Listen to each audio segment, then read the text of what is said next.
tu trum video kan clear ho le tur chu BIOS update dana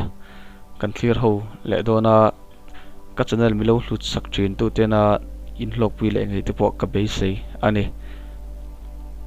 kan BIOS a hlui lutuk ani mo alo corrupt te ani khan a display chok zo lo thina alo corrupt ani phei chuan programmer manga kan flash te po angai thin ani tun tum video bi ka ero chuan BIOS update dana kha kan zir hawin kan clear ho le don ani BIOS update tur chuan kan motherboard model ate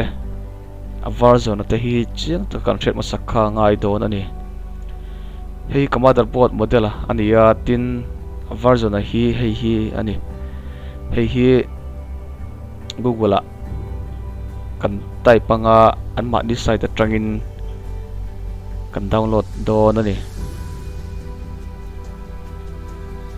hei ka motherboard version chu ni ta a model chu ni ta chuan ta in BIOS ti a oma ta hian kan click le don ani helaya kan hriat tur chu kan motherboard a kha gigabyte ani mo Asus ani mo ama model mil chia kha Google a khan kan type khan a sul theilewa an ma ni site atang khan download khram kan tum don nia chuan hei BIOS chu ni ta ka BIOS man lai hi ken le don ani ta hian 3.30 ani hei ani ka BIOS version aya update chu hei ti da ni ta hei kan download don ani maro chu kan download ma hian a version ate tin a description ate hi uluk tak le chiang takin kan share don nia hei ka download anga pen drive mangin BIOS kha kan update don ani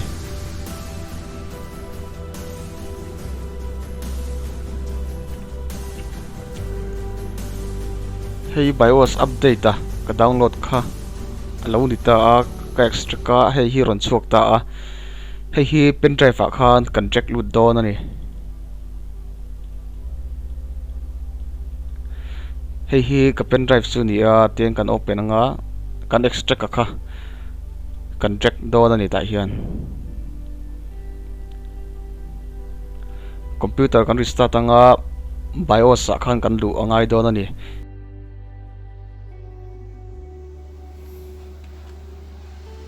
computer kan restart delete key hi kan lo pet anga ta hian tools ti hi oma tools noi instant flash ti om le instant flash a hian kan lut le anga chuan update ti hi kan click don ani ta hian updating click nga est kan click le don ani